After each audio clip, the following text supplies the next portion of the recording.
آج کی نشست میں گویا یوں سمجھنا چاہیے کہ ہم ایک نئے شاعر کو نہ اب تک نہ جاننے کا کفارہ ادا کریں گے،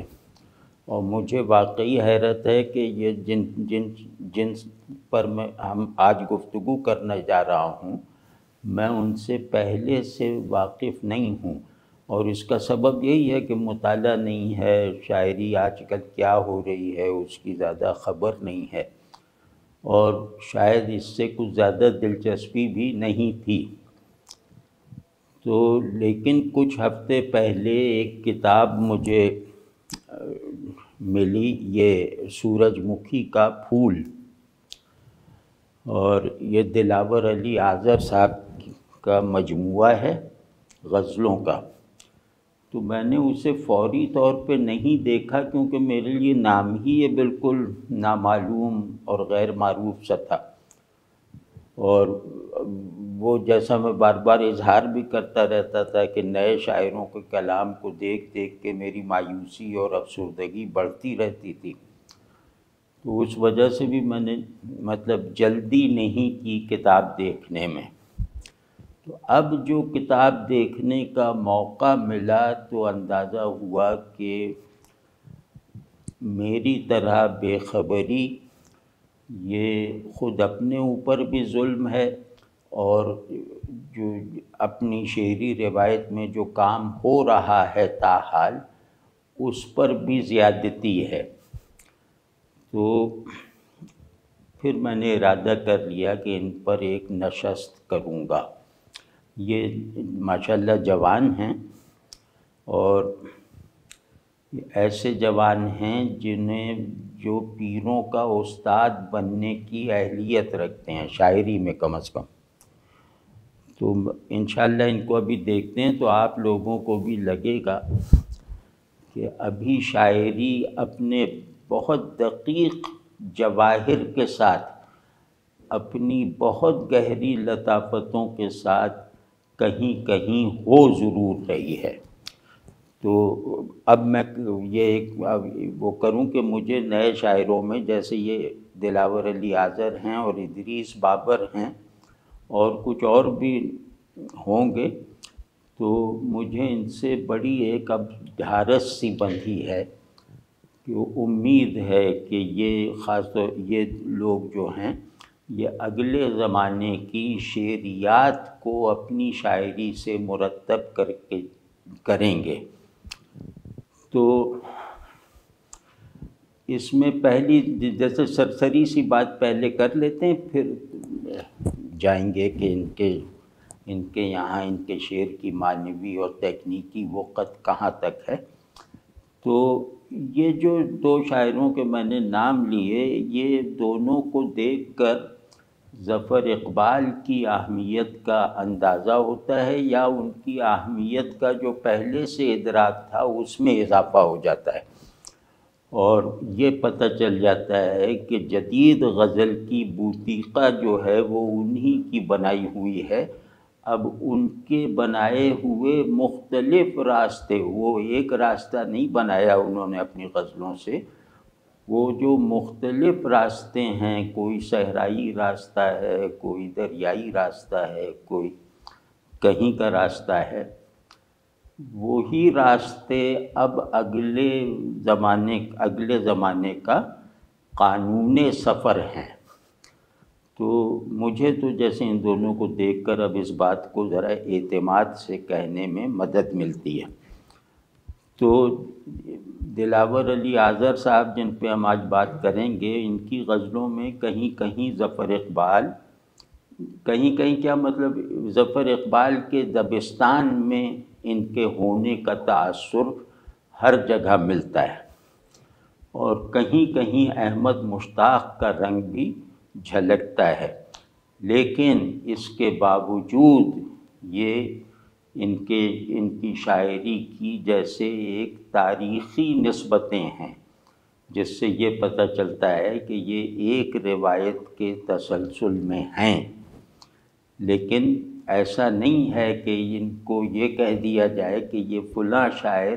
یا فلاں روایت کے تسلسل میں اپنی انفرادیت کو گنوا بیٹھے ہیں۔ ایسا بالکل نہیں ہے، مجموعی طور پر یہ بہت منفرد شاعر ہیں۔ اور اب منفرد کے معنی آج کل تھوڑے سے بہت سکیڑ کر یا بہت کم معنویت کے ساتھ استعمال ہوتے ہیں، لیکن یہ ان کی انفرادیت جیسے کلاسیکی معنی میں ہے کہ روایت کے تسلسل میں رہنے والا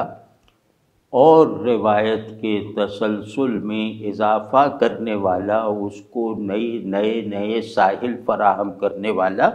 بلکہ اس میں نئے طوفان پیدا کرنے والا۔ تو یہ جو ان کی ایسی انفرادیت ہے جو بالکل کلاسیکی شعراء والی انفرادیت، اس کے کچھ پہلو سامنے کے ہیں، تکنیکی ہیں، لفظوں کے استعمال سے متعلق ہیں، اور کچھ پہلو جو ہے وہ اندرونی ہیں، ذرا گہرائی کے ساتھ ہیں،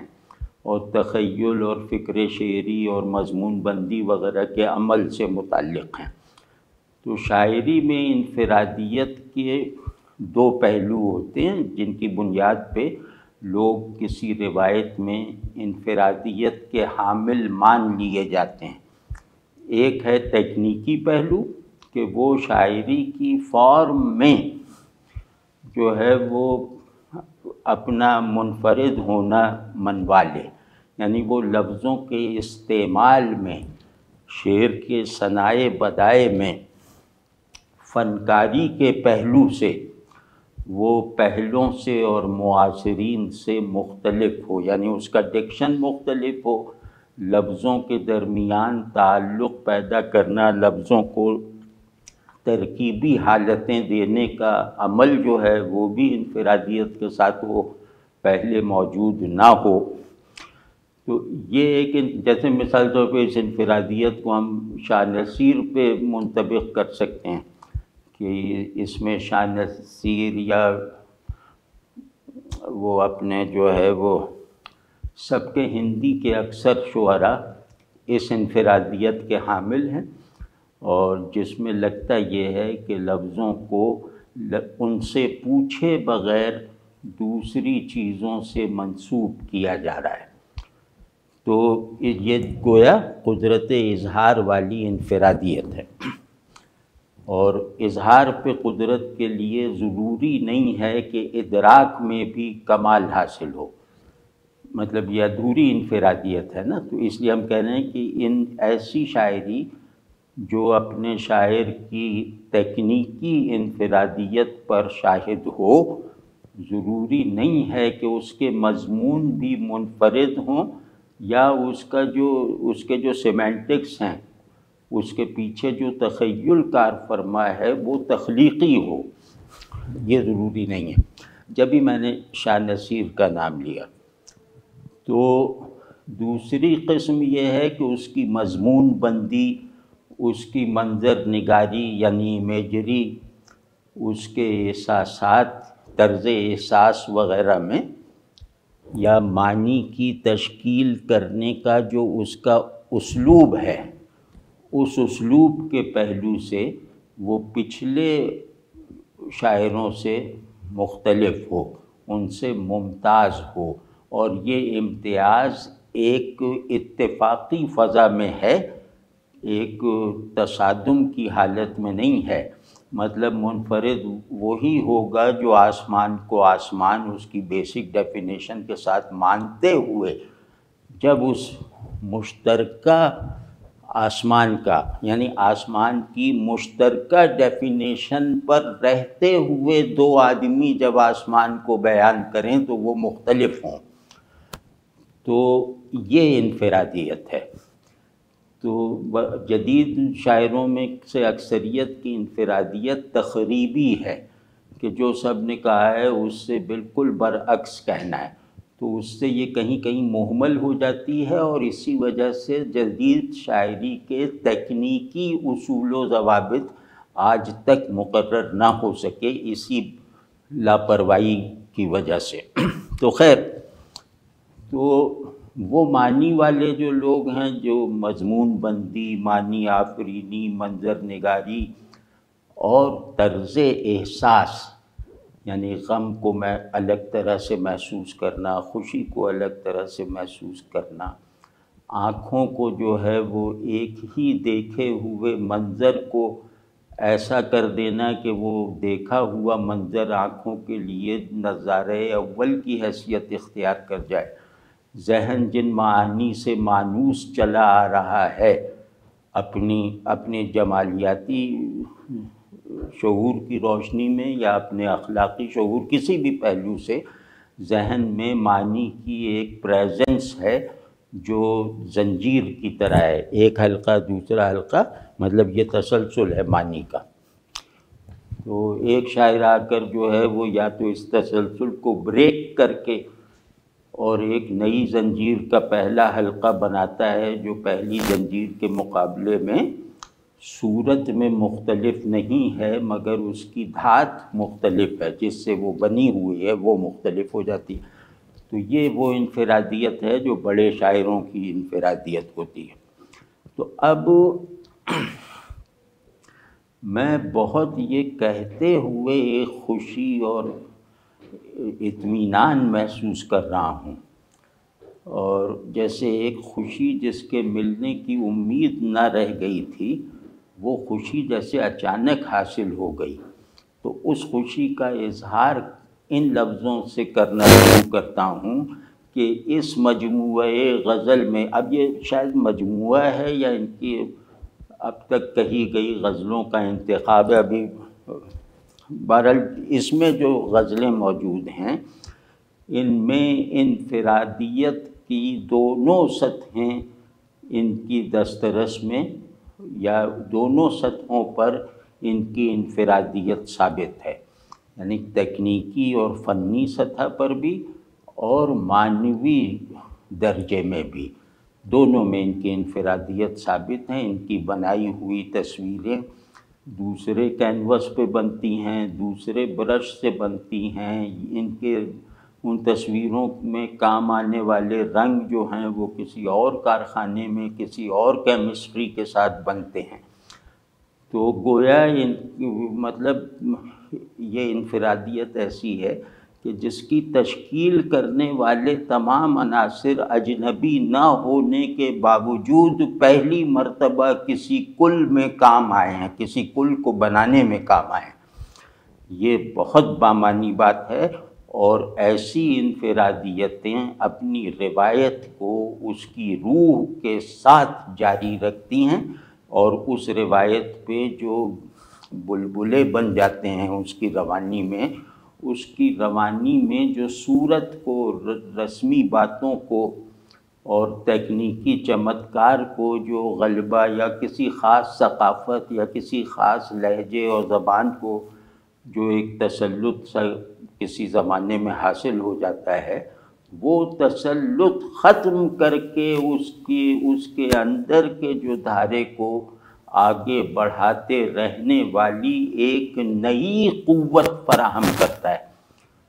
تو کیونکہ پرانی قوت اگر کارآمد ہوتی تو یہ جو کاٹ کباڑ تھا، یہ خس و خاشاک، وہ اس دھارے کو روک نہ سکتا۔ تو اب اس کو ایک نئی قوت کی ضرورت ہے جو ایسے شعراء آ کر فراہم کرتے ہیں۔ تو اب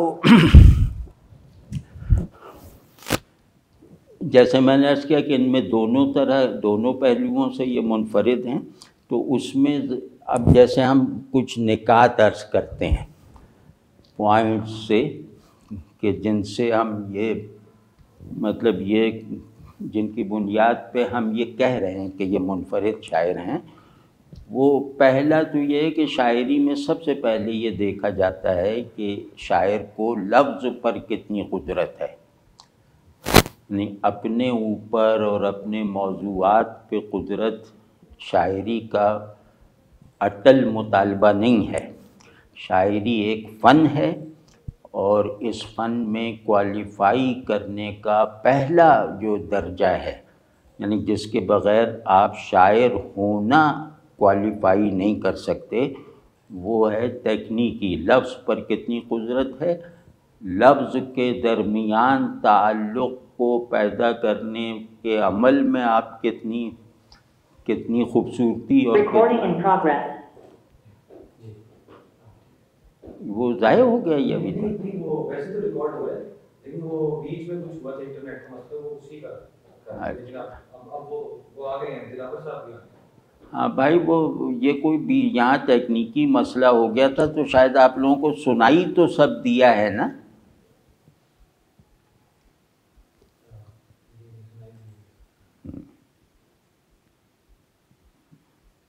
کسی ایک سے پوچھ لیجئے مائک کھول کے، یا یہ شارق صاحب سے پوچھ لیں.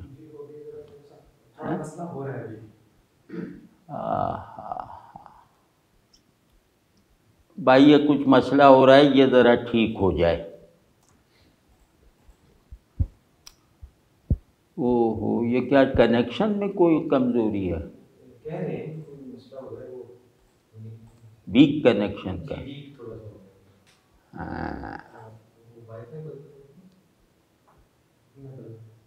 یہ ہم زوم پہ ہیں نا.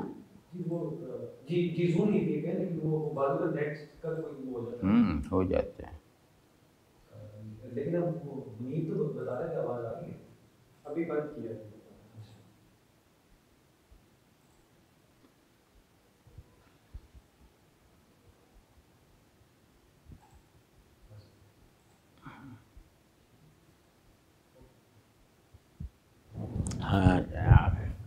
ہاں آرام سے کر لیں یار. پھر وہ Recording in progress.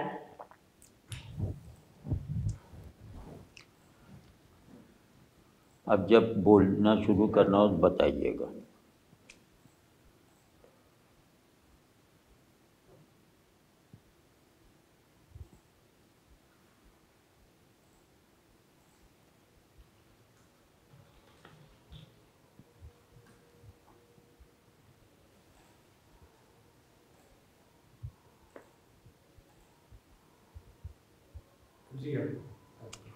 ہاں بھائی، یہاں کوئی تکنیکی مسئلہ ہو گیا تھا اس سے یہ ذرا، لیکن امید ہے کہ جو بولتا رہا ہوں میں وہ پہنچ گیا ہوگا. تو ہاں، وہ انفرادیت کی جو بات کر رہے تھے، یعنی اندر باہر دونوں میں انفرادیت یہ رکھتے ہیں. شعر کے اندرونی اسٹرکچر میکنگ میں بھی یہ انفرادیت رکھتے ہیں، اور شعر کی بیرونی بندش وغیرہ میں بھی یہ منفرد ہیں. تو اس انفرادیت کے کچھ پہلو ہیں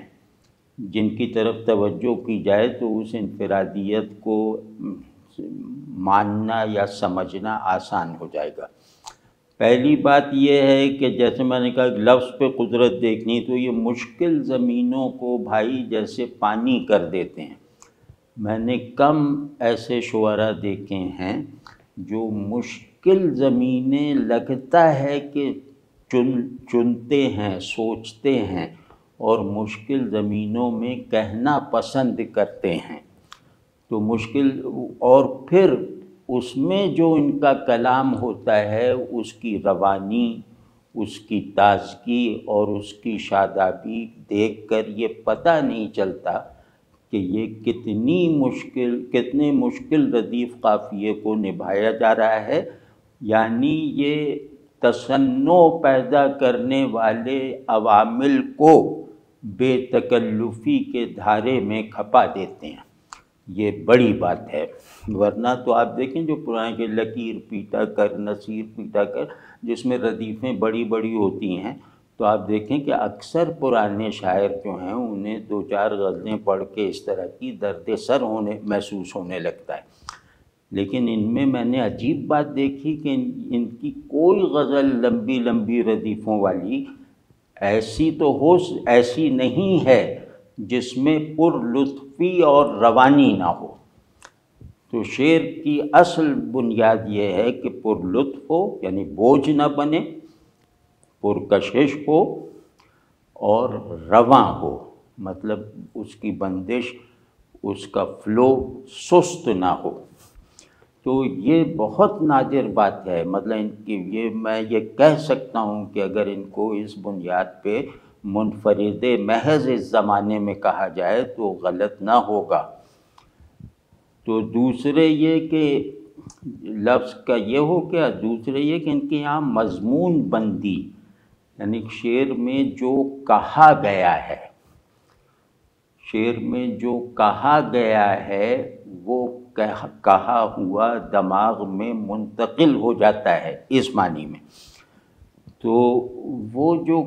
کہا گیا ہے کہ جو تعمیر یہ کرتے ہیں، یعنی کہا گیا ہے کہ عمل کو جن عناصر کے تال میل سے یہ بناتے ہیں، بات بناتے ہیں،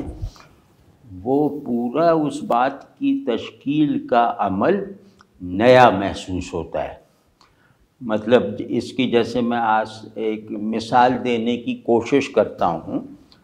کہ ایک آدمی کہتا ہے کہ میں نے فلاں منظر کو دیکھا، دوسرا آدمی اپنی انفرادیت اسی مضمون میں یہ کرتا ہے کہ میری آنکھوں نے فلاں منظر کو دیکھا لیکن خود کو ان پر مرکوز کیے بغیر۔ اب اس سے وہ سادہ مضمون میں ایک پیچ سا پڑ گیا۔ دیکھا اور منظر مشترک ہے، آنکھیں بھی مشترک ہیں، لیکن آنکھ اور منظر کے درمیان کچھ ایسے گھماؤ پھراؤ پیدا کر دیا گیا کہ اب یہ سادہ دید نہیں رہ گئی، اور سادہ دید نہ رہ جانے کی وجہ سے اس میں کوئی ایسی ندرت معنی یا ندرت مضمون پیدا ہو گئی ہے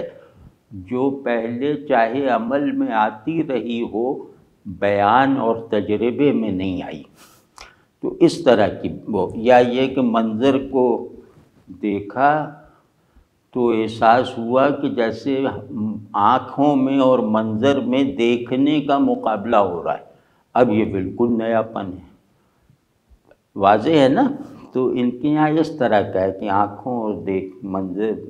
منظر میں دیکھنے کا مقابلہ ہو رہا ہے، منظر مجھے دیکھ رہا ہے، میں منظر کو دیکھ رہا ہوں۔ اب یہ مقابلہ ہو رہا ہے کہ کون کس کے کتنے حصوں کو جو ہے وہ فتح کرتا ہے۔ تو یہ بہت، میں ابھی اشعار آئیں گے تو اس کی زیادہ وضاحت ہو جائے گی۔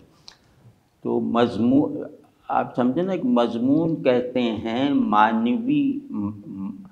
ایک معنی کی تشکیل کرنے والے کانشس ایلیمنٹس کو، یعنی ایک تجربہ ہے جو اپنی تفصیل اور بہاؤ رکھتا ہے، وہ تفصیل اور بہاؤ آدمی نقل کرتا ہے یا اس تفصیل اور بہاؤ میں کام آنے والی تمام چیزوں کو ایک نئی ترتیب دے کر اس بہاؤ کی کیفیت کچھ بدل دیتا ہے، مفہوم بدل دیتا ہے۔ لیکن یہاں پر اس شعر کی معنوی حرکت ختم نہیں ہو جاتی، اس سے شعر کا مضمون بن جاتا ہے۔ لیکن یہ مضمون اگر ایک معنی میں، اپنے سے بلند تر معنی میں صرف ہو جانے یا اس کی طرف اشارہ کرنے کی قوت سے آری ہے تو پھر یہ نرا مضمون ہے، نری بات ہے۔ اور اس طرح کی باتوں میں اگر کوئی منفرد طرز اظہار بھی پیدا ہو جائے، اس طرح کے مضامین کی تشکیل میں کچھ نئی اکھاڑ پچھاڑ کر کے تبدیلی بھی آ جائے تو اسے کہیں گے کہ یہ تخریبی کارروائی ہے، یہ ذہن کو محمل کی لپیٹ میں دینے کا عمل ہے، یہ شے پر عدمیت مسلط کرنے کی سازش ہے۔ تو وہ نہیں، وہ جیسے اکثر جدید شاعری میں تو یہی ہو رہا ہے نا۔ تو ان کا ہر مضمون، وہ چاہے چھوٹا ہو، بڑا ہو، یا قابل اختلاف ہو یا قابل تردید ہو، اس سب کے باوجود یہ مضمون صحیح اور غلط کا حکم لگائے جانے کے دائرے میں ہوتے ہوئے صحیح یا غلط ہونے کی حالتوں میں دونوں طرح سے یہ اپنے سے ٹرانسینڈنٹ معنی پر دلالت کرتے ہیں، اور ان کے یہاں خوبی یہ ہے کہ یہ مضمون معنی پر دلالت کرتا ہے اپنا وجود کھوئے بغیر، یعنی اس میں ضم ہوئے بغیر۔ یہ جدیدیت کا خاصہ ہے۔ کلاسیکیت میں وہ مضمون جو ہے وہ خود کو صرف کر دیتا ہے اس معنی میں، اس جو میٹا میننگ میں۔ تو ان کے یہاں یہ بہت خوشگوار بات لگتی ہے کہ یہ مضامین کو معنی کا کارندہ بناتے ہیں، یعنی معنی کی تعمیر کے لیے مضامین کو مزدوروں کی طرح استعمال کرتے ہیں۔ یہ بھی بہت ندرت اور انفرادیت کی بات ہے۔ پھر شعر میں باطن شعر، یعنی شعر کے ریئل کانٹینٹس، اس کے بیرونی اس کا اظہار عام طور پہ دو طرحوں سے ہوتا ہے۔ ایک تو یہ کہ ذہن کو ایک اسٹیٹ آف ریئلائزیشن میں لے جاتا ہے جو اسے پہلے میسر نہیں تھی، اور دوسرا یہ کہ یہ باہر تصویر ایسی بنا دیتا ہے، یعنی اپنے اظہار میں ایک تصویر بن جاتا ہے،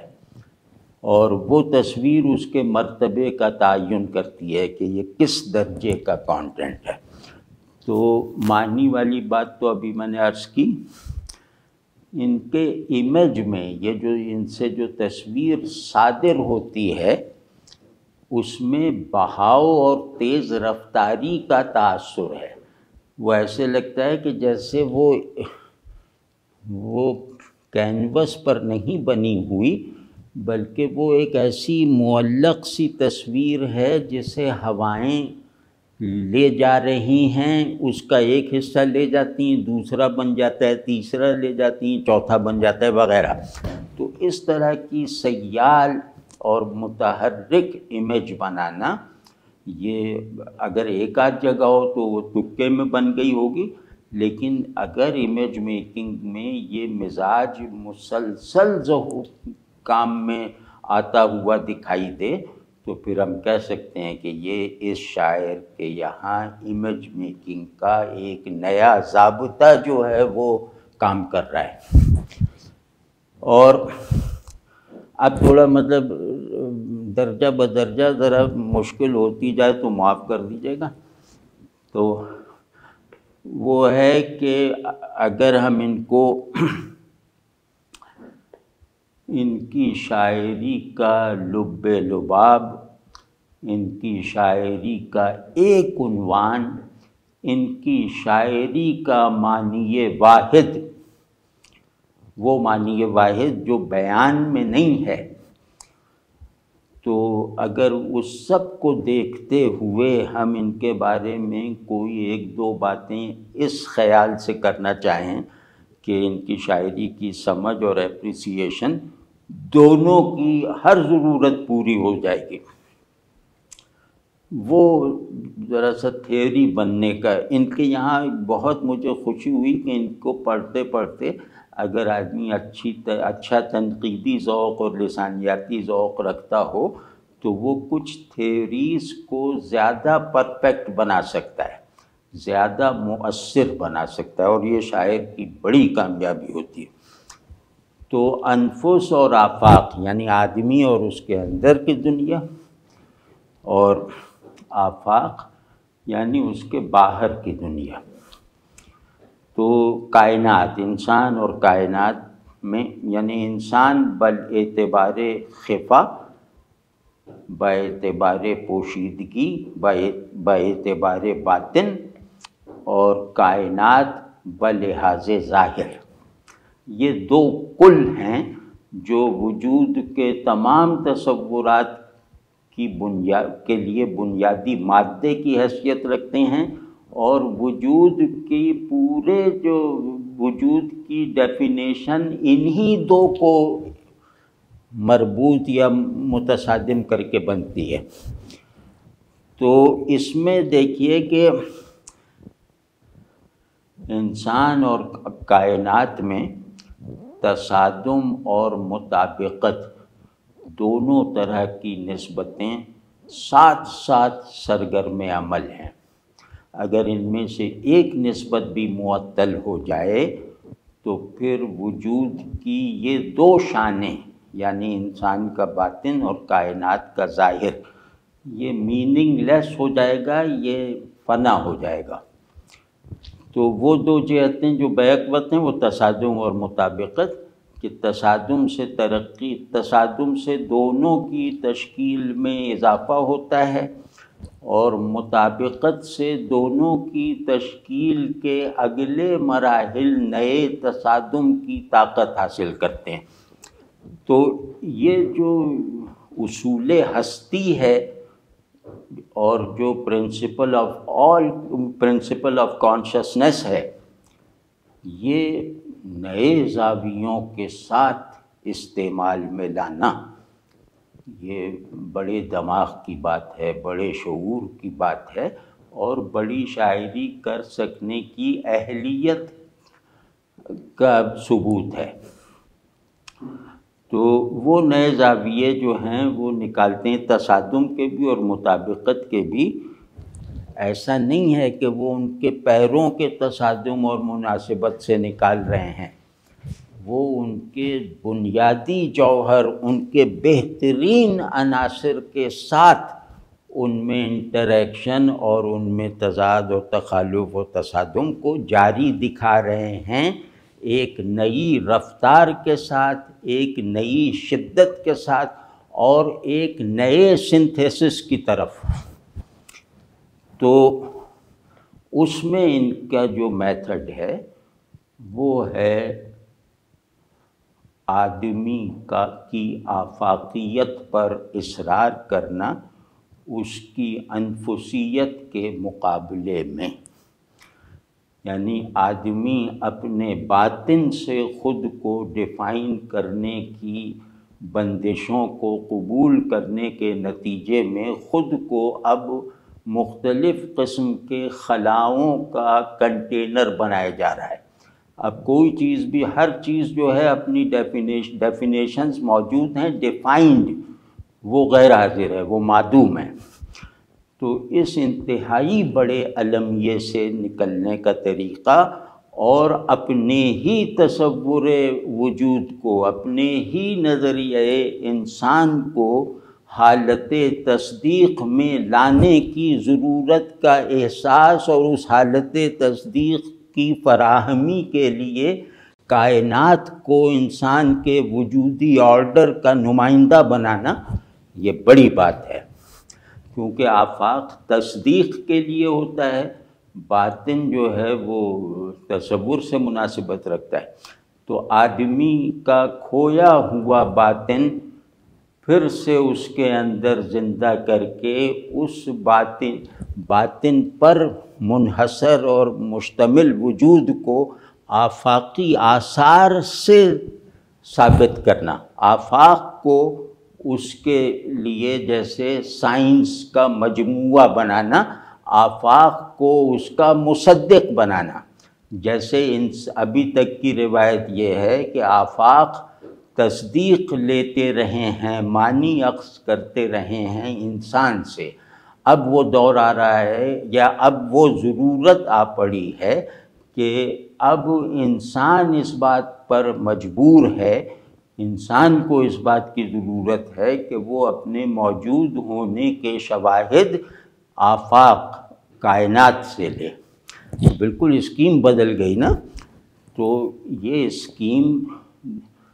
بہت کنسسٹنسی کے ساتھ بدلتے ہوئے دکھانا، اور اس بنیادی ترین تبدیلی کے ذہنی، احساساتی اور تخیلی نتائج کو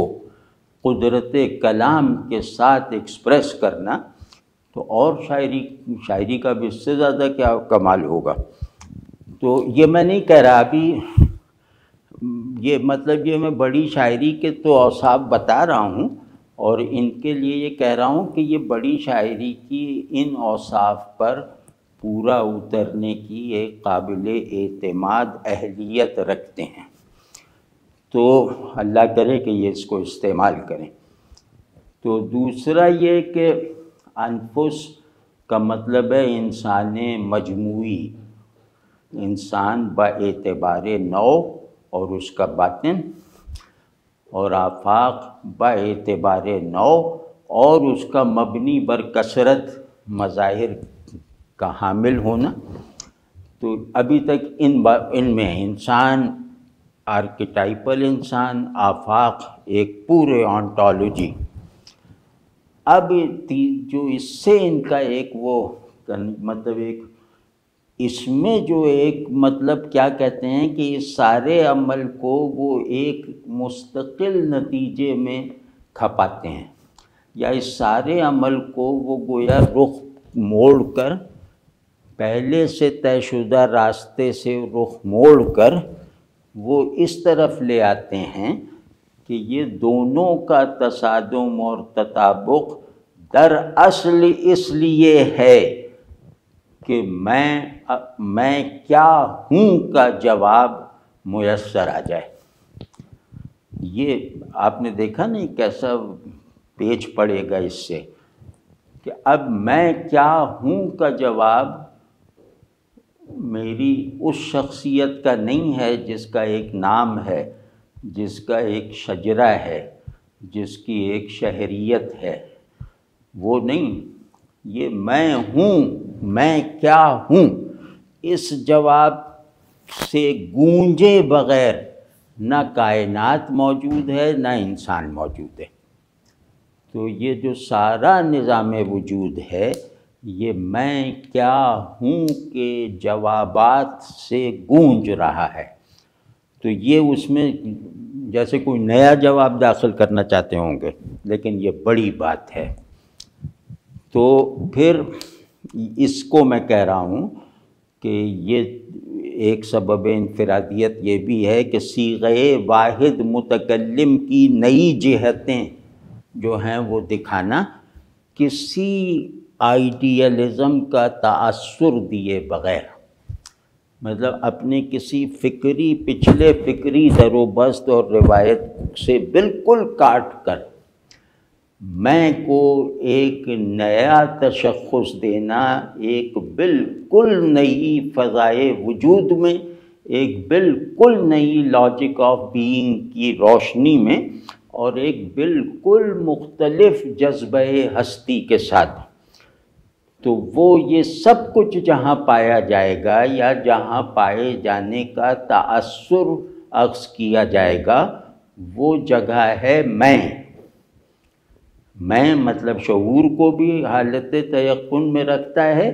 اور وجود کو بھی جو ہے وہ اپنی اس لمیٹیشنز کا حامل بنائے رکھتا ہے جن لمیٹیشنز میں یا جس باؤنڈری میں ہونے کا احساس رکھے بغیر وجود نہیں ہے۔ تو مطلب تحدید کے بغیر وجود نہیں ہے۔ تو اس میں بہت ساری تھیوریز ہیں، ظاہر ہے کہ انسانوں کے عقل کا، انسانوں کے جمالیاتی شعور کا یہ منتہا ہے، یہ مضمون، یہ موضوع۔ تو اس میں ظاہر ہے بہت بڑی بڑی آوازیں ہیں، بہت بڑی بڑی تھیوریز ہیں، لیکن ایک آدمی آتا ہے جو ابھی ان تھیوری میکنگ چاہے نہ کر سکتا ہو، لیکن وہ ہر تعریف سے میں کی سابقہ تمام کنڈیشنز سے خالی ہو کر، مطلب میں کو ان تمام کنڈیشنز سے خالی کر کے وجود کو پہلے مروج تعریفات کے بندھنوں سے آزاد کر کے وجود اور عدم کے مطلق تضاد سے شعور کی تربیت کی ساری روایت کو نظر انداز کر کے وہ اب ایک ہاؤس آف بینگ بنا رہا ہے، وہ ایک حجرہ وجود بنا رہا ہے، اور میں وہی حجرہ وجود ہے۔ اور یہ میں ان کے یہاں تو فی الحال شاعری میں شخصی لگتا ہے، لیکن اللہ چاہے تو یہ آگے بڑھیں گے تو یہ میں غیر شخصی ہو جاتا ہے۔ تو مطلب میں اس میں کی گرامر میں اسے یہ کہنا درست نہیں ہے کہ میں ہوں، بلکہ یہ درست ہے کہ میں ہے۔ تو وہاں تک بھی کیونکہ ان کو اٹھان ایسی ہے کہ وہاں تک لے جا سکتی ہے۔ تو اسی طرح اب یہ میں آخری 2 نقطے عرض کر کے پھر ان کے کچھ منتخب اشعار پیش کرتا ہوں کہ ہم یہ دیکھ رہے ہیں انسانوں کا، تاریخ کا اور دنیا کا مطالعہ کرنے والے تمام علوم گویا اتفاق رائے کے ساتھ یہاں تک پہنچ چکے ہیں کہ اب انسانی شعور کا در و بست بدلے گا۔ شعور ایک نئی طرح کے ڈائلیکٹسزم کا حامل بنے گا اور موجودہ نظام شعور وہ معطل ہو جائے گا، فنا ہو جائے گا۔ مطلب آپ نے ظاہر سب نے پڑھا ہی ہوگا، تو شعور کی ساخت میں ایک نئی جدلیات، ڈائلیکٹیکل پیٹرن کی پیش بینی، اور اس پیش بینی کے نتیجے میں تصور وجود میں پوری طرح تبدیل ہونے سے پہلے کی جو اکھاڑ پچھاڑ ہے وہ ان کے یہاں بہت ہی واضح وضاحت اور صراحت کے ساتھ نظر آتی ہے، کسی ابہام کے بغیر۔ اب آپ یہ دیکھیں کہ جو چیز ابھی آنکھوں کی حد سے دور، دماغ کی گرفت سے باہر ہو، اس کی تصویر بالکل ریئلسٹک انداز میں جیسے وہ لینڈسکیپ بناتے ہیں اس طرح کھینچ دینا، یہ بہت زبردست بات ہے۔ تو یہ وہ بات ہے جو مثال طور پہ اقبال جس کے ہمارے یہاں بڑے آدمی ہیں، تو یہ ان کے یہاں جیسے مادہ ہے تمام، مطلب آپ سمجھ لیں کہ ان کی شاعری کے جو سیمینٹکس ہیں وہ اس اصول پر بنے ہوئے ہیں جو ابھی عرض کیا۔ تو اس کو تھوڑا سا جیسے مجھے تھوڑا سا اطمینان ہو جائے کہ بات پوری کہہ دی، تو تھوڑا سا اس کو شرح کر کے دیکھتے ہیں کہ مثال علم کی تشکیل، شعور کی جو روایت ہے وہ کیسے ہوتی ہے، مطلب وہ عمل میں علم کی تشکیل بالکل کلینکل انداز میں کیسے ہوتی ہے کہ ایک شے ہے اور ذہن ہے، اور ذہن کا کام ہی ہے شے کو کانشس فارم دینا، تو شے کو ذہن میں بھی لانا یہ ذہن کا کام ہے، یہی علم ہے۔ تو ذہن اور شے کے اس رشتے سے ایک وسیلہ پیدا ہوتا ہے، وہ ہے لفظ۔ تو یہ جو فطرت شے اور فطرت ذہن اور ان دونوں کے درمیان فطرت تلازم، یہ لفظ کی بنیاد پر ہے۔ اگر لفظ نہ ہو تو ذہن اور شے دو بالکل ایک دوسرا واقعات کی طرح بن کے رہ جائیں، تو لفظ ان کے درمیان پل ہے، اور لفظ کے ذریعے سے یا لفظ کے پل پر جو ہے وہ مطلب لفظ کو وسیلہ، کامیاب وسیلہ، نتیجہ خیز وسیلہ بنانے کا نتیجہ ہے معنی، میننگ۔ تو شے پلس ذہن پلس لفظ از ایکول ٹو میننگ۔ تو اس اسکیم کو ذرا سا دیکھیں، یہ بالکل سادہ سی ہے کہ اب یہ جو معنی پیدا ہوئے ہیں ان تینوں کے تال میل سے، اس معنی کا ظرف کہاں ہے، مطلب اس معنی کا لوکیل کہاں ہے، تو اس معنی کی پیورٹی کے ساتھ پریزنس کہاں ہے، کیا ذہن میں ہے؟ یعنی یہ ان تینوں کے تال میل سے معنی بن گئے۔ اب یہ معنی جو بنے ہیں یہ معنی رکھے کہاں جائیں گے؟ تو اب اس میں ہے کہ یہ معنی ذہن میں رکھے جائیں گے یا لفظ میں ہیں؟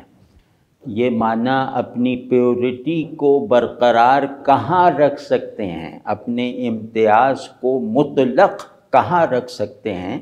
کون سا ظرف ہے جو ان کی اس ضرورت کو پورا کر سکتا ہے؟ تو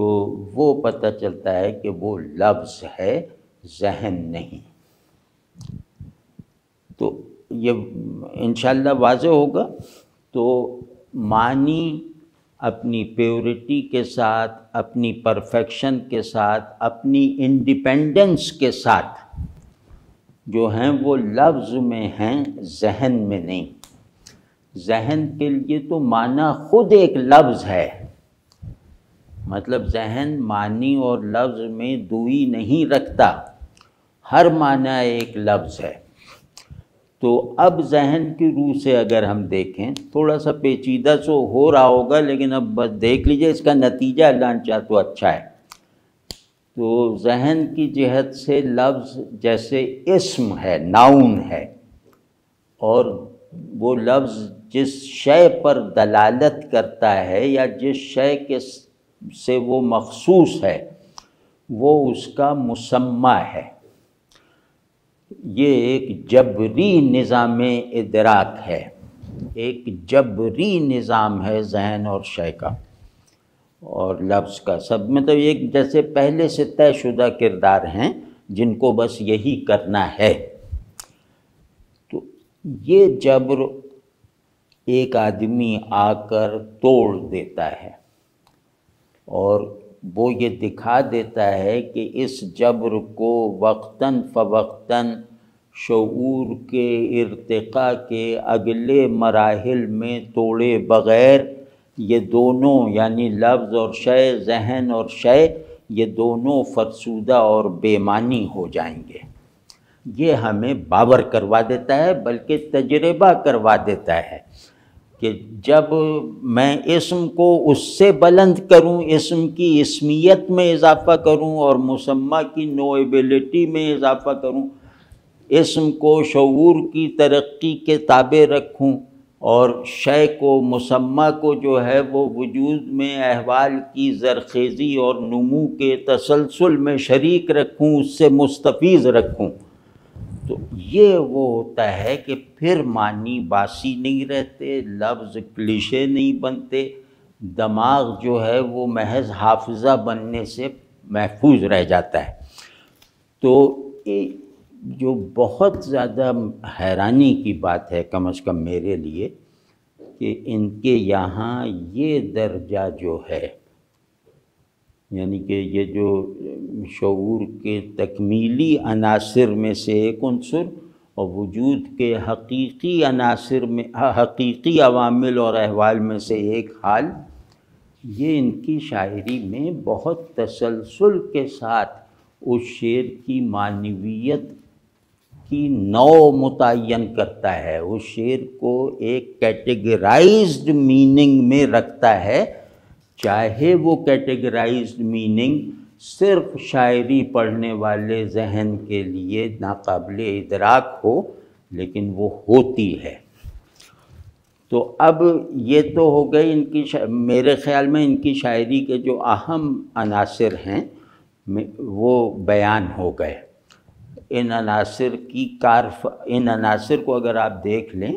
تو اس کے بعد جب ان کی چیزیں دیکھیں گے تو آپ کو یہ سب چیزیں رہ رہ کر کہیں نہ کہیں کار فرما نظر آئیں گی۔ تو یہ بڑی، یہ نہیں کہ ایک شعر میں نے یہ فلاں وصف دکھا دیا، وہ آپ کو لگے گا کہ یہ وصف جیسے شعر کے اصلی وصف کے ساتھ اس پر سایہ کیے ہوئے سائبان کی طرح حاضر ہے۔ تو اب دیکھتے ہیں ہم ان کے کچھ شعر جیسے دیکھتے ہیں، اور جیسے وہ جو میں نے کہا تھا نا کہ آدمی کی آفاقیت، آدمی کی انفسی لامتناہیت اور اس کے آفاقی حدود، یہ دونوں ایک دوسرے کے مصدق ہیں۔ اگر اس کے انسان اپنے ہونے کی آفاقی باؤنڈریز بنانے پر یا دکھانے پر قادر نہیں ہے تو اس کے باطن کی غیر محدودیت، اس کے باطن کی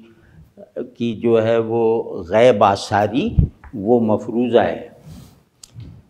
تو میں اپنی جستجو میں یہاں تک پہنچ گیا۔ اب دیکھیں عام سی بات ہے کہ اپنی جستجو ایک عام مضمون ہے۔ میں اپنی جستجو میں یہاں تک پہنچ گیا، اب آئینہ ہی رہ گیا ہے درمیان میں۔ یہ جو دوسرا مصرع ہے، جیسے میں کہہ رہا تھا کہ یہ روایت کے جوہری تسلسل کو ایک نئے بہاؤ اور ایک نئے رخ کی فراہمی کے ساتھ اس کے معنوی جوہر پر کچھ نئے معنوی لوازم جو ہیں وہ بڑھا دیتے ہیں۔ تو یہ ہے نا آئینہ، آفاق اور انسان، یعنی دنیا یا کائنات اور انسان، ان دونوں کو خود پر منکشف کرتا ہے۔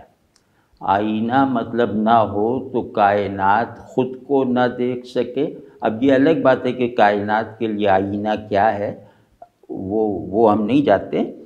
اور یہ وہی آئینہ جو کائنات کو اپنی نظر میں رکھتا ہے، اگر وہ انسان کے پیش نظر نہ ہو تو یہ بھی اپنی دید سے محروم رہے، یہ اپنا صورت شناس بھی نہ بن سکے۔ یہ میں نے غلط کہا، یہی آئینہ، مطلب آئینے دو ہیں، ایک آئینہ کائنات کے لیے ہے، وہ خود انسان ہے، اور ایک آئینہ انسان کے لیے ہے، وہ جیسے دونوں میں حق ملکیت کی جنگ چل رہی ہے کہ کائنات کہتی ہے کہ میں ہوں، آدمی کہتا ہے کہ میں ہوں، اور مطلب سمجھوتا یہ ہوا ہے کہ یہ میں اور تم دونوں ہیں، میں اور تم ہوئے بغیر آئینے کو۔ تو اب یہ کہ میں اپنی جستجو میں یہاں تک پہنچ گیا، میں اپنے آپ کو دیکھنے کی منزل تک پہنچ گیا،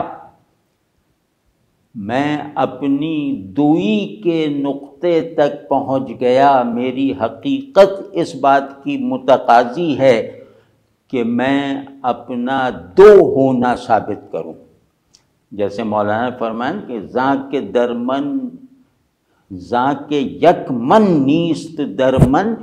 دو من است، کہ میں ایک میں نہیں ہوں، دو میں ہوں۔ تو اپنی دوئی ثابت کرو، اور اپنی دوئی کے دونوں فریقوں کو جو ہے وہ مطلب ہم وجود اور کیا کہتے ہیں، ہاں ہم اسم بناؤ، اسم میں ایک رہو، مسمى کی حیثیت سے دو بنو۔ تو اب یہ بتا رہے ہیں کہ میں اپنے آپ کو دو ثابت کرنے کے مرحلے پر منزل تک تو پہنچ ہی گیا، میں اس آئینے تک پہنچ گیا جو شخص اور عکس کے اصول پر نہیں ہے، وہ شخص اور شخص دیگر کے اصول پر ہے، عکاسی کرتا ہے۔ تو میں اپنے محلے دوئی تک پہنچ گیا، دوئی جو ادراک میں بھی ہو، اظہار میں بھی ہو، لیکن اس کے آگے کا مرحلہ بھی میں نے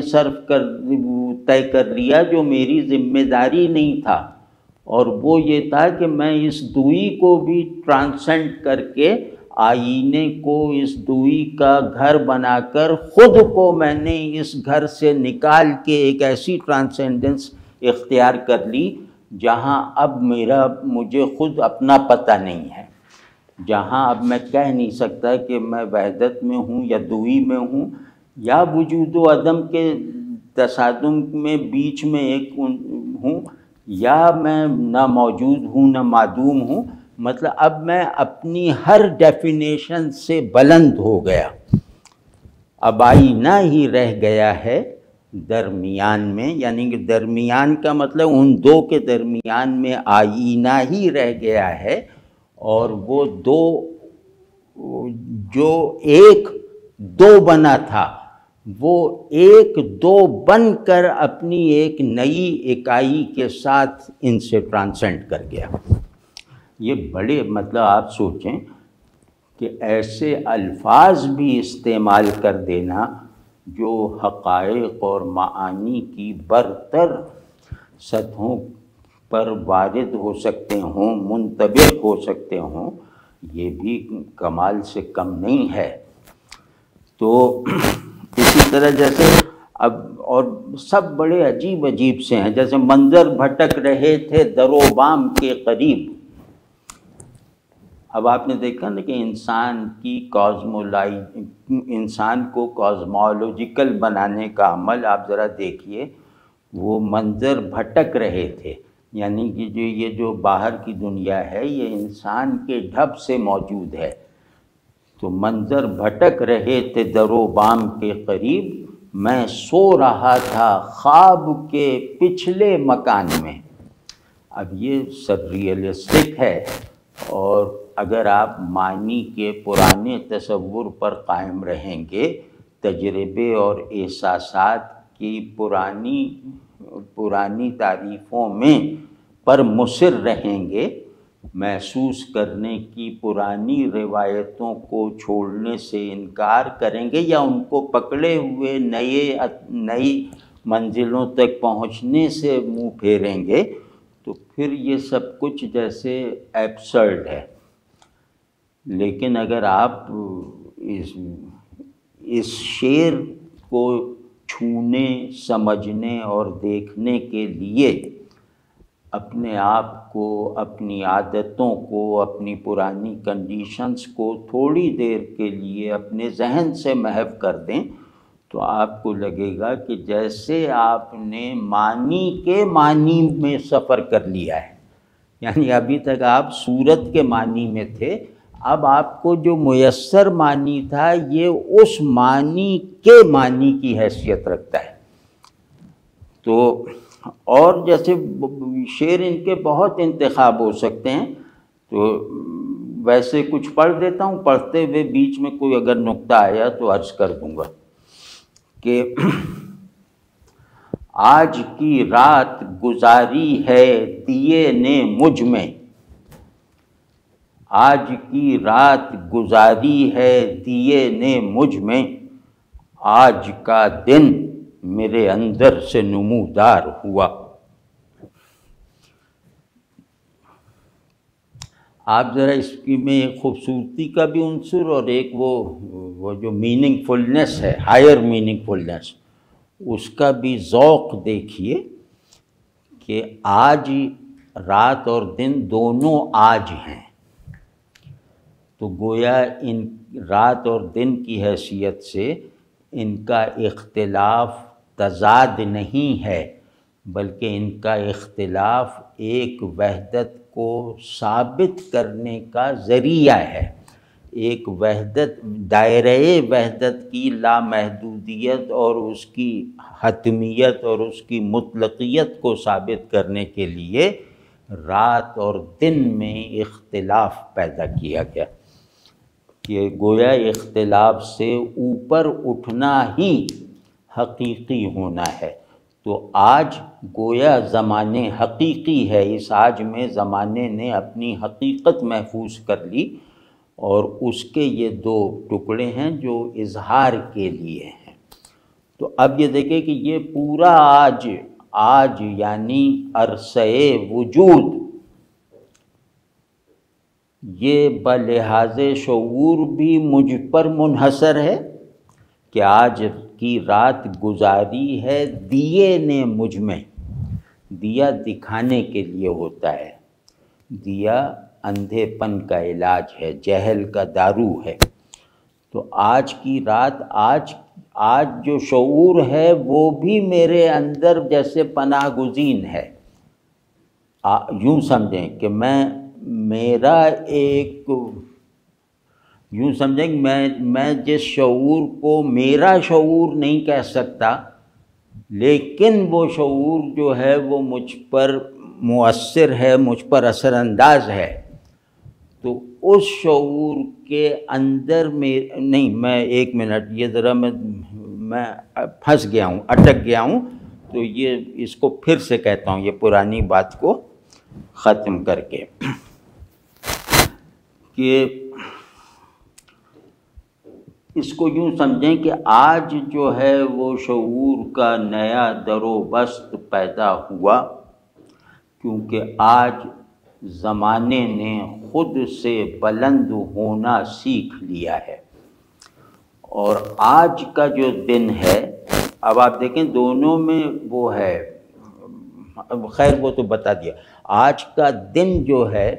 وہ میرے اندر سے نمودار ہوا ہے، اور بھائی یہ بہت خوبصورت ہے، بہت خوبصورت ہے، وہ یہ کہ دیا جو باہر کو روشن کرتا تھا وہ میرے اندر آ گیا، اور دن جو باہر کو روشن کرتا تھا وہ مجھ سے نکل گیا، یعنی وہ میں اس کا افق ہوں، میں اس کا منبع ہوں۔ تو یہ کائنات کی انسانیت اور انسان کی آفاقیت کو مجموعی طور پر بالکل ایک دائرہ وحدت میں ڈھال کر، آج کے دائرہ وحدت میں ڈھال کر دیکھیے کس خوبصورتی سے پیش کیا ہے۔ تو یہ جو ہم دیکھ رہے ہیں کئی دنیاؤں کو،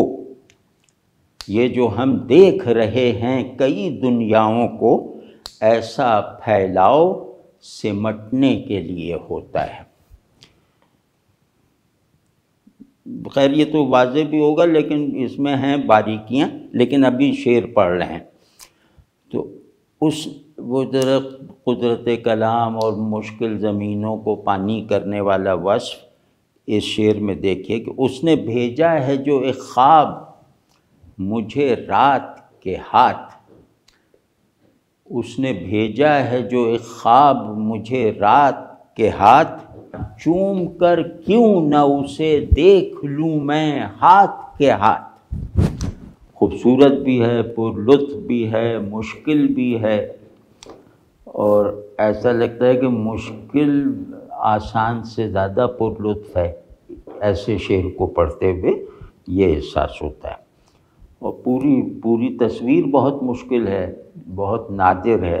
کہ خواب رات کے ہاتھ بھیجا، اب اس کو تصویر کرنے کا اہتمام کر لیں تو عجیب سا احساس ہوگا۔ تو ایک لہر یہاں آتی ہے، اس کا مطلب بھی اچھا ہے، گزرا ہے کوئی عہد قرینے سے ہمارا، گزرا ہے کوئی عہد قرینے سے ہمارا، یہ زخم کھلا وقت کے سینے سے ہمارا، ایک لہر یہاں آتی ہے نیندوں کے سفر پر، ایک لہر یہاں آتی ہے نیندوں کے سفر پر، اور خواب اترتا ہے سفینے سے ہمارا۔ تو کچھ ان کی جیسے ان کا کچھ ایک وہ مذہبی اور مسلکی پس منظر بھی معلوم ہوتا ہے، یہ اس کو بہت اچھی طرح سمبلائز کرتے ہیں، اس سے جو ہے وہ اب کیونکہ مذہبی جذبات جارحانہ انداز سے ہوتے ہیں، خدا پرستی کی جگہ شخصیت پرستی کی طرف دھکیلتے ہیں، اور اسی کو شخصیات کو اپنے اشتعال کا ایندھن بناتے ہیں، تو وہ نہیں، بالکل نہیں ہے ان کے ہاں، یہ چیزوں کو سمبلائز کرتے ہیں اور اپنے ممدوحین کو اس طرح سمبل بنا لیتے ہیں کہ ان میں ان کی خوبصورتی، ان کی لطافت، ان کی وحدت، ان کی ضرورت، ان کی محبوبیت ایک بہت انسانی قدر کے طور پر سامنے آ جائے، تو یہ بہت اچھی وہ زبردست چیز ہے۔ تو اسی طرح جیسے ان کے یہاں وہ طنز وغیرہ بھی ہے، اور موجودہ حالات پر ایک یوں کہہ لیں کہ ایک بے غرض تناظر سے تبصرہ بھی ہے۔ تو فائدہ کیا ہے زمانے میں، خسارہ کیا ہے، فائدہ کیا ہے زمانے میں، خسارہ کیا ہے، خاک ہو جائیں گے ہم لوگ، ہمارا کیا ہے۔ جیتنے والوں کا ہم کو نہیں کچھ علم کہ ہم، جیتنے والوں کا ہم کو نہیں کچھ علم کہ ہم ہار کر سوچتے رہتے ہیں کہ ہارا کیا ہے۔ کیا کہنے، یہ ایسا ہے کہ مشکل نہیں ہے،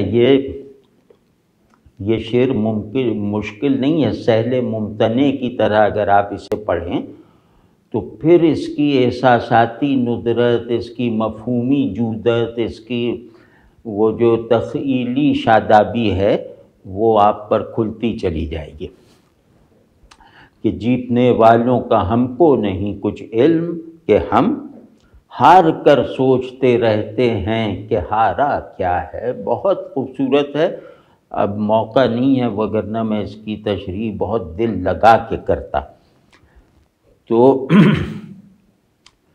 ٹوٹ کر نیند نے آنکھوں کا بھرم توڑ دیا، ٹوٹ کر نیند نے آنکھوں کا بھرم توڑ دیا، صبح کے شور میں ایک خواب نے دم توڑ دیا۔ وہ دیکھا نا مضمون بندی کے عناصر کو جو ری شفل کر دیا ہے۔ تو پھینکو نہ یوں ہی کم نظرو سنگ ہوا میں، بس یہ کچھ شعر ہیں، شعر میں نے زیادہ منتخب کیے ہیں لیکن اس وقت ایسے، اب آپ لوگ کتاب ضرور لیجئے، اس میں دیکھیے کہ پھینکو نہ یوں ہی کم نظرو سنگ ہوا میں، اڑتے ہیں پرندے بھی اسی تنگ ہوا میں۔ اب یہ تنگ ہوا میرے خیال میں پہلی مرتبہ میں دیکھ رہا ہوں، اور یہ پہلی ہوا کا بالکل نیا وصف جو ہے وہ لگتا ہے کہ ہوا پہ تھوپا نہیں گیا، ہوا کی ضرورت تھا۔ ہم ہوا کے ادراک کے ایک خاص جوہر سے اب تک ناواقف چلے آ رہے تھے، وہ تھی اس کی تنگی۔ تو اڑتے ہیں پرندے بھی اسی تنگ ہوا میں،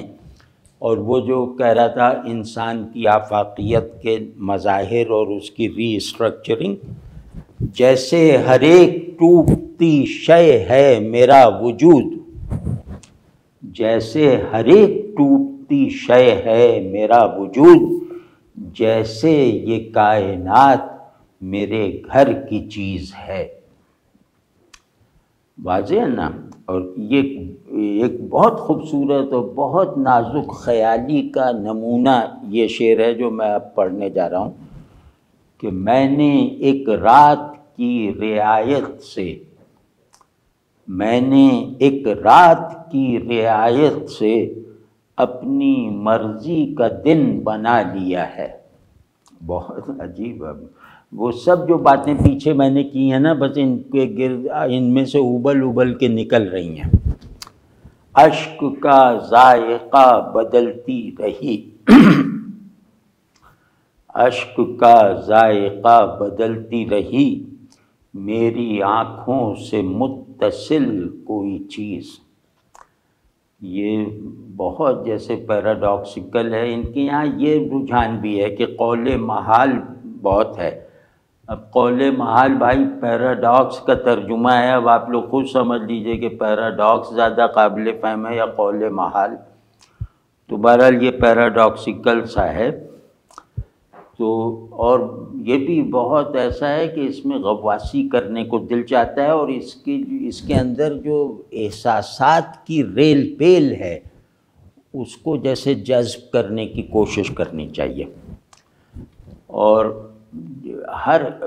ہر خیال اپنے ضد کو پروڈیوس کرتا ہے، ہر احساس اپنے سے مختلف احساس کو جنم دیتا ہے، یہ ان کی شاعری میں ایک وصف ہے۔ اور یہ جیسے یہ ہے کہ اشک کا ذائقہ بدلتی رہی، اور میں نے ایک رات کی رعایت سے وغیرہ، اور خاموشی جاتے جاتے محفل سے، خاموشی جاتے جاتے محفل سے، سب کے کانوں میں رکھ گئی آواز، اور سب دیکھ رہی تھی پس دیوار تھا جو کچھ، سب دیکھ رہی تھی پس دیوار تھا جو کچھ، تھی چشم تماشائی تماشائی سے آگے۔ اب اس کو اگر کوئی فلسفی دیکھے تو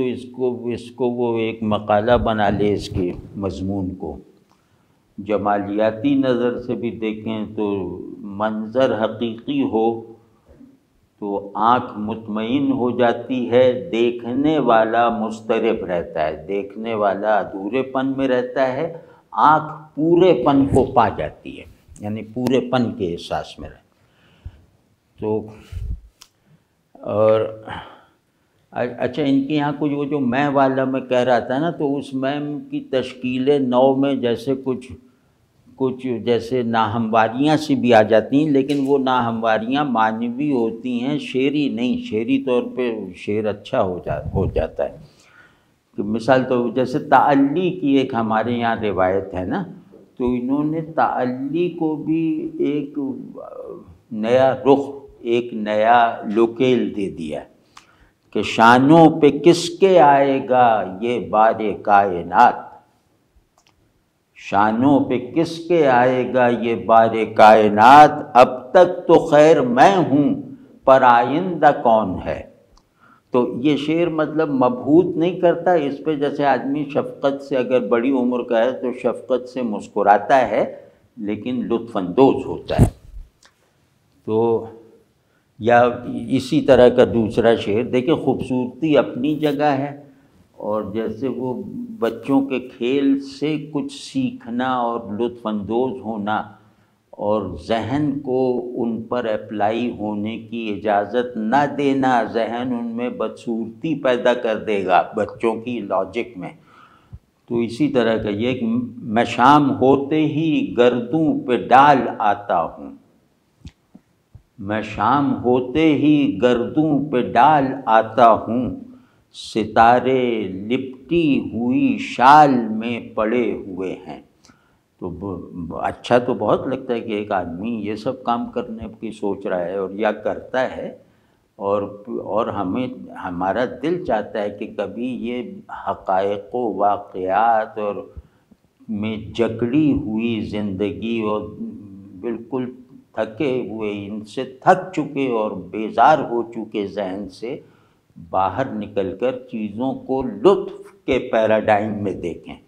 شگفتگی کے لیے اپنے آپ کو شگفتہ کرنے کے لیے دیکھیں، تو اس میں یہ سب شعر کام آتے ہیں۔ لیکن یہاں میں انہی کی شخصیت ہے، مطلب اس میں ایسا کوئی اشارہ نہیں ہے جیسے فصل کلاسیکی یا صوفیانہ شاعری یا اقبال کے یہاں ہوتا ہے کہ وہ نوعی انا ہے۔ اچھا، سلامت ہے ابھی چشم تماشا، سلامت ہے ابھی چشم تماشا، ابھی جاری ہے حیرانی ہماری۔ کمال کا شعر ہے، کمال کا شعر۔ تماشا دیکھنا تسکین کے لیے نہیں ہوتا، مزید دیکھنے کا جذبہ پیدا کرنے کے لیے ہوتا ہے۔ تو خدا کا شکر ہے نشہ اتر گیا میرا، وہی میں ہے یہاں پہ بھی دیکھیے ذرا، مطلب کیسے کیسے یہ کہہ لیتے ہیں کہ خدا کا شکر ہے نشہ اتر گیا میرا، کہ میں صبح میں سمندر الٹنے والا تھا۔ اب بتاؤ اس کو تصویر اگر آپ کریں تو بالکل ایسے مطلب ایک بہت دلچسپ منظر بنے گا، جس کو بار بار دیکھنا یا جس کو دیر تک دیکھتے رہنا آپ کے ذہن کو بھی جیسے فریش کرتا رہے گا۔